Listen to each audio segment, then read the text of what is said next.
Liên quan đến cuộc đối đầu giữa Nga và phương Tây, theo một số nguồn tin, nhiều ngành công nghiệp quan trọng của Nga đã bị tê liệt do các lệnh trừng phạt. Do vậy, Nga đang tìm kiếm sự giúp đỡ từ Ấn Độ. Ở một diễn biến khác, bất chấp G7 sắp áp trần giá dầu mỏ của Nga, Trung Quốc tuyên bố sẽ tiếp tục hợp tác với Nga về các vấn đề năng lượng. Trong khi đó, chính phủ Ý đang nỗ lực để Quốc hội thông qua dự luật cho phép tiếp tục gửi vũ khí tới Ukraine đến hết năm 2023. Những vấn đề nổi cộm khác trên toàn cầu. Phái đoàn Quốc hội Anh sắp thăm đảo Đài Loan. Anh triệu tập đại sứ Trung Quốc về việc phóng viên đưa tin Covid-19 bị bắt. Trung Quốc và Mỹ khẩu chiến khi tuần dương hạm Hoa Kỳ vào Biển Đông. Tín hiệu về cuộc chiến giữa hai gã khổng lồ công nghệ Twitter và Apple. Tất cả sẽ có trong chương trình Thời sự quốc tế ngay sau đây.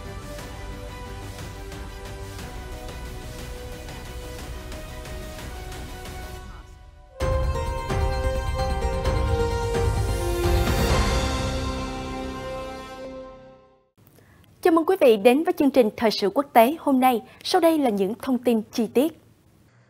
Theo một số nguồn tin, Nga đã gửi tới Ấn Độ một danh sách hơn 500 sản phẩm quan trọng nhờ Ấn Độ cung cấp, bao gồm các bộ phận của ô tô, máy bay và tàu hỏa. Điều này diễn ra trong bối cảnh các lệnh trừng phạt kinh tế đang làm tê liệt nhiều ngành công nghiệp quan trọng của Nga. Danh sách mà báo chí có được ở New Delhi không nói rõ bao nhiêu mặt hàng sẽ được Ấn Độ xuất khẩu và với số lượng bao nhiêu, nhưng một nguồn tin chính phủ Ấn Độ cho biết yêu cầu này là khá bất thường. Ấn Độ muốn thúc đẩy thương mại theo cách này với Nga để thu hẹp thâm hụt mậu dịch đang tăng. Tuy nhiên, một số công ty bày tỏ lo ngại về khả năng vi phạm các lệnh trừng phạt của phương Tây. Một nguồn tin trong ngành ở Moscow cho biết, Bộ Công nghiệp và Thương mại Nga đã yêu cầu các công ty lớn Ấn Độ cung cấp nguyên liệu và thiết bị mà họ cần.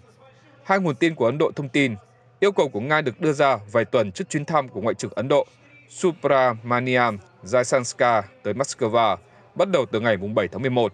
Hiện chưa rõ New Delhi đã truyền đạt những gì tới Nga trong chuyến thăm. Chính phủ của Thủ tướng Narendra Modi đã không cùng các nước phương Tây công khai chỉ trích Nga về cuộc chiến ở Ukraine. Ngược lại, đã gia tăng mua dầu từ Nga để giúp nước này tránh khỏi một số tác động của lệnh trừng phạt. Trong chuyến thăm Moscow, ông Jaishankar cho biết Ấn Độ cần đẩy mạnh xuất khẩu sang Nga để cân bằng thương mại song phương hiện đang nghiêng về phía Nga. Tháp tùng ông trong chuyến thăm là các quan chức cấp cao phụ trách nông nghiệp, dầu mỏ và khí đốt tự nhiên, giao thông vận tải, tài chính, hóa chất và phân bón, những ngành mà ông cho rằng cần có mối quan hệ tốt với Nga. Theo nhiều nguồn tin khác nhau, các biện pháp trừng phạt của phương Tây đã làm tê liệt một số nguồn cung cấp sản phẩm quan trọng cho Nga. Các hãng hàng không đang gặp phải tình trạng thiếu phụ tùng vì hầu hết máy bay đều được sản xuất ở nước ngoài. Các bộ phận xe hơi cũng vậy, với việc phần lớn nhà sản xuất ô tô toàn cầu đã rời khỏi thị trường Nga. Danh sách các mặt hàng Nga yêu cầu dài gần 14 trang, bao gồm các bộ phận động cơ ô tô như piston, bơm dầu và cuộn dây đánh lửa. Đối với máy bay và trực thăng, Nga đã yêu cầu 41 mặt hàng như các bộ phận hạ cánh, hệ thống nhiên liệu, hệ thống thông tin liên lạc, hệ thống chữa cháy, áo phao và lốp hàng không. Ngoài ra, trong danh sách còn có nguyên liệu thô để sản xuất giấy, túi giấy, bao bì tiêu dùng, cũng như nguyên liệu và thiết bị để sản xuất sợi và thuốc nhuộm. Các nhà sản xuất kim loại của Nga như gã khổng lồ Niken, Norniken cho biết lệnh trừng phạt của phương Tây và việc một số nhà cung cấp rút đi khiến các công ty Nga gặp khó trong việc nhập khẩu thiết bị phụ tùng, vật liệu và công nghệ trong năm 2022. Hiện các công ty này cần nguồn cung gần 200 mặt hàng luyện kim. Nga là nhà cung cấp thiết bị quân sự lớn nhất của Ấn Độ trong nhiều thập kỷ và Nga là thị trường lớn thứ tư đối với các sản phẩm dược của Ấn Độ. Theo các chuyên gia, với việc mua dầu của Nga tăng vọt, tương tự than và phân bón cũng tăng mạnh, Ấn Độ đang tìm cách tái cân bằng thương mại hai chiều. Nhập khẩu của Ấn Độ từ Nga đã tăng gần 5 lần, lên 29 tỷ đô la Mỹ trong thời gian từ 24 tháng 2 đến 20 tháng 11 năm nay, so với 6 tỷ đô la Mỹ cùng kỳ năm trước. Trong khi đó, xuất khẩu đã giảm từ 2,4 tỷ đô la Mỹ xuống còn 1,9 tỷ đô la Mỹ. Theo các nguồn tin chính phủ, Ấn Độ đang hy vọng tăng kim ngạch xuất khẩu lên gần 10 tỷ đô la Mỹ trong những tháng tới, với danh sách các yêu cầu của Nga.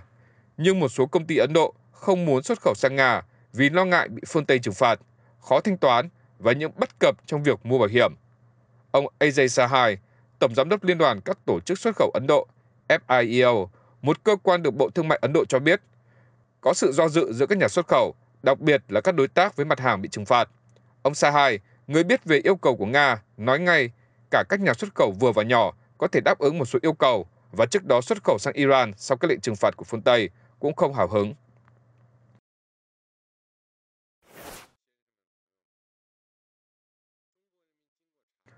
Trung Quốc sẵn sàng củng cố quan hệ đối tác chặt chẽ hơn với Nga về các vấn đề xăng dầu để đảm bảo an ninh năng lượng toàn cầu. Chủ tịch Trung Quốc Tập Cận Bình cho biết như vậy vào hôm thứ Ba 29 tháng 11, khi G7 chuẩn bị áp đặt các biện pháp trừng phạt mới đối với xuất khẩu dầu mỏ của Nga. Đài truyền hình nhà nước CCTV đã đưa tin về những bình luận của ông Tập, được đưa ra trong một thông điệp gửi tới Diễn đàn Năng lượng Trung Quốc-Nga lần thứ tư. Ông nói, Trung Quốc sẵn sàng hợp tác với Nga để thiết lập mối quan hệ đối tác năng lượng chặt chẽ hơn, thúc đẩy phát triển năng lượng xanh và sạch, đồng thời cùng nhau duy trì an ninh năng lượng quốc tế và sự ổn định của chuỗi cung ứng công nghiệp. Cuộc gặp gỡ của các doanh nghiệp hai nước diễn ra trong bối cảnh G7 chuẩn bị áp đặt trần giá dầu từ ngày 5 tháng 12 đối với dầu mỏ xuất khẩu của Nga, trong nỗ lực hạn chế khả năng Nga có nguồn lực phục vụ cuộc xung đột ở Ukraine. Theo Phó Thủ tướng Nga Alexander Novak, xuất khẩu năng lượng của Nga sang Trung Quốc đã tăng 64% về giá trị và 10% về khối lượng trong năm nay. Nga trở thành nơi mua bán bằng đồng nhân dân tệ lớn thứ tư thế giới khi nước này thúc đẩy nhiều mối quan hệ hơn với Trung Quốc nhằm tránh các lệnh trừng phạt của phương Tây. Ông Igor Sechin, giám đốc điều hành nhà sản xuất dầu mỏ hàng đầu của Nga là Rosneft, cho biết tại diễn đàn, thương mại song phương Nga-Trung sẽ đạt 180 đến 190 tỷ đô la Mỹ trong năm nay. Công ty của ông cung cấp khoảng 7% nhu cầu dầu của Trung Quốc. Dự án Vostok Oil do Rosneft dẫn đầu kết hợp các mỏ dầu đã sản xuất và những mỏ sẽ được khai thác vào cuối thập kỷ này, đảm bảo cung cấp năng lượng an toàn và lâu dài cho các nền kinh tế đang phát triển ở châu Á. Đáp lại đề xuất của G7 nhằm hạn chế giá dầu của Nga, Điện Kremlin hứa sẽ định tuyến lại nguồn cung cho các quốc gia phản đối ý tưởng trên, với việc cả Trung Quốc và Ấn Độ đều tăng mua dầu từ Nga.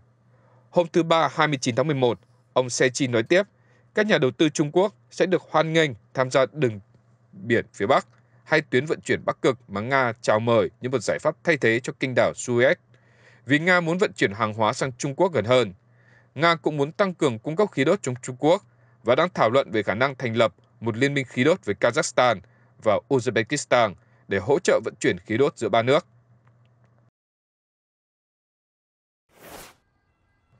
Báo chí Ý đưa tin, các đảng cánh hữu cầm quyền tại nước này hôm thứ Ba 29 tháng 11 đã rút lại một sửa đổi, cho phép chính phủ tiếp tục gửi vũ khí đến Ukraine đến hết năm 2023, sau khi phe đối lập kêu gọi đàm phán lại về vấn đề trên. Sau khi Nga tấn công Ukraine, chính quyền của cựu Thủ tướng Mario Draghi đã đưa ra các biện pháp cho phép gửi vũ khí đến Ukraine mà không cần xin phép Quốc hội cho từng chuyến hàng.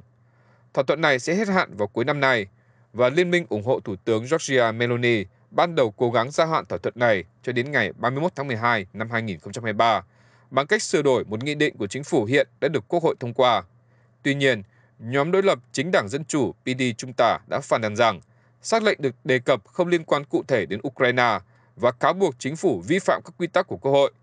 Đáp lại, Bộ trưởng Quan hệ Nghị viện Luca Siriani cho biết chính phủ sẽ xem xét thúc đẩy biện pháp này thông qua một nghị định riêng, trong khi vẫn đảm bảo được Quốc hội phê duyệt nhanh chóng. Hỗ trợ cho Ukraine là một chủ đề gây tranh cãi trong liên minh cầm quyền, bao gồm các đảng Brothers của Thủ tướng Meloni, Liên đoàn của Phó Thủ tướng Matteo Salvini và Forza Italia của cựu Thủ tướng Silvio Berlusconi. Thủ tướng Meloni là một người ủng hộ mạnh mẽ cho Ukraine, trong khi các đồng minh Salvini và Berlusconi thì ủng hộ ít hơn, do mối quan hệ lịch sử giữa họ với Tổng thống Nga Vladimir Putin. Trong một cuộc phỏng vấn với tờ nhật báo Corriere della Sera hôm thứ Ba 29 tháng 11, Thủ tướng Meloni nói, thật đáng để hỗ trợ cho Ukraine vì các cuộc đàm phán hòa bình chỉ có thể xuất hiện từ sự cân bằng lực lượng trên thực địa. Đầu tháng này, một quan chức trong liên minh cầm quyền nói với Reuters rằng Ý đã sẵn sàng gửi gói vũ khí thứ 6 cho Ukraine, bao gồm các hệ thống phòng không mà Kiev yêu cầu. Trong một cuộc phỏng vấn vào tuần trước, Bộ trưởng Quốc phòng Guido Crosetto cam kết tiếp tục cung cấp vũ khí cho Ukraine theo thời gian và cách thức đã thỏa thuận với các đồng minh NATO. Đảng PD ở Ý cũng đã bên ủng hộ Ukraine, nhưng muốn chính phủ chuyển trọng tâm từ việc cung cấp vũ khí sang đẩy mạnh đàm phán ngoại giao. Một phái đoàn đại diện cho một ủy ban của Quốc hội Anh sẽ đến Đài Loan trong tuần này để gặp lãnh đạo Thái Anh Văn và các quan chức cấp cao khác. Ủy ban Đối ngoại của Quốc hội Anh cho biết như vậy vào hôm thứ Ba 29 tháng 11. Chuyến thăm là một phần công việc của Ủy ban nhằm xem xét sự thay đổi trong chính sách đối ngoại của Anh đối với khu vực Ấn Độ Dương-Thái Bình Dương, khu vực mà chính phủ Anh đã xác định là ưu tiên lớn nhất về kinh tế và ngoại giao kể từ khi rời Liên minh châu Âu. Chủ tịch Ủy ban Alicia Keys nói, Chuyến thăm này từ lâu đã là ưu tiên hàng đầu của Ủy ban Đối ngoại. Nhiều thách thức đối với an ninh và thịnh vượng trên toàn cầu khiến các mối quan hệ mang tính xây dựng giữa các nền dân chủ, chẳng hạn như mối quan hệ của Vương quốc Anh và hòn đảo, càng trở nên quan trọng hơn. Ủy ban sẽ tổ chức một cuộc họp báo về sự kiện này vào ngày 2 tháng 12. Trước đó vào đầu tháng 11, Bộ trưởng Thương mại Anh Greg Hunt cũng tới thăm Đài Loan để tìm cách tăng cường hợp tác kinh tế và thương mại song phương. Trung Quốc đã chỉ trích kịch liệt chuyến thăm và cho rằng Vương quốc Anh đang can thiệp vào những vấn đề nội bộ của Trung Quốc. Anh đã triệu tập đại sứ Trung Quốc ở London vào hôm thứ Ba 29 tháng 11 để nêu vấn đề để đối xử với một nhà báo người Anh, người đã bị cảnh sát Trung Quốc bắt khi đưa tin về tình hình COVID-19 ở Thượng Hải. Vụ việc đã gây căng thẳng ngoại giao giữa Anh và Trung Quốc. Hai nước cũng đang mâu thuẫn về một loạt vấn đề, bao gồm cách tiếp cận của Trung Quốc đối với đảo Đài Loan, luật an ninh quốc gia ở Hồng Kông và các chính sách kinh tế của Trung Quốc. Vào Chủ nhật 27 tháng 11, hãng tin BBC cho biết nhà báo Ed Lawrence của họ đã bị tấn công, bắt giữ và còng tay trong khi đưa tin về các biện pháp phòng chống COVID-19 nghiêm ngặt ở Thượng Hải, cũng như một số cuộc biểu tình đã diễn ra. Phát biểu khi đến dự cuộc họp của các ngoại trưởng NATO ở Bucharest, Ngoại trưởng Anh James Cleverly cho biết ông đã triệu tập đại sứ Trung Quốc về vụ việc. Ông nói, điều cực kỳ quan trọng là chúng ta phải bảo vệ quyền tự do truyền thông. Đó là điều cốt lõi trong hệ thống niềm tin của Vương quốc Anh. Và điều cực kỳ quan trọng là các nhà báo có thể tiến hành công việc của họ mà không bị cản trở và không sợ bị tấn công. Đáp lại, đại sứ Jiang Zhuguang đã đưa ra một tuyên bố trên trang web của Đại sứ quán Trung Quốc ở thủ đô London rằng các thủ tục thực thi pháp luật thông thường đã được tuân thủ và nhắc lại rằng báo cáo nói ông Lawrence bị bắt và đánh đập là sai sự thật. Hôm thứ Hai, 28 tháng 11, Thủ tướng Rishi Sunak đã chỉ trích cách tiếp cận của Trung Quốc đối với các cuộc biểu tình, nói rằng thay vì lắng nghe người dân, chính phủ đã chọn cách cứng rắn. Điều đó cũng khiến Đại sứ quán Trung Quốc lên tiếng chỉ trích, nói rằng Anh không có đủ tư cách để đưa ra phán quyết về chính sách Covid của Trung Quốc hoặc các vấn đề nội bộ khác. Lần cuối Anh triệu tập một nhà ngoại giao cấp cao của Trung Quốc để khiếu nại là vào tháng 10 về cách đối xử với một người đàn ông biểu tình bên ngoài lãnh sự quán Trung Quốc ở thành phố Manchester. Reuters đưa tin hôm 29 tháng 11, quân đội Trung Quốc thông báo họ đã xua đuổi tàu tuần dương mang tên lửa dẫn đường USS Chancellorsville của Hải quân Mỹ khi đang tiến vào Biển Đông. Cụ thể, phát ngôn viên của Bộ Tư lệnh Quân khu phía Nam của Quân đội Giải phóng Nhân dân Trung Quốc, ông Điều Quân Lý, đã lên tiếng phản đối mạnh mẽ động thái trên của Hải quân Mỹ vì vi phạm chủ quyền và an ninh hàng hải của Trung Quốc. Thông tin trên WeChat của Bộ Tư lệnh Quân khu phía Nam cũng khẳng định quân đội Trung Quốc sẽ luôn duy trì tình trạng báo động cao tại khu vực này. Đáp lại, Hải quân Mỹ cho rằng tuyên bố của Trung Quốc là sai sự thật. Tuần dương hạm của Mỹ chỉ đang thực thi các quyền tự do hàng hải trên vùng biển quốc tế phù hợp với luật pháp quốc tế. Washington đang bảo vệ quyền tự do hàng hải và tự do hàng không của mọi quốc gia được luật pháp quốc tế công nhận.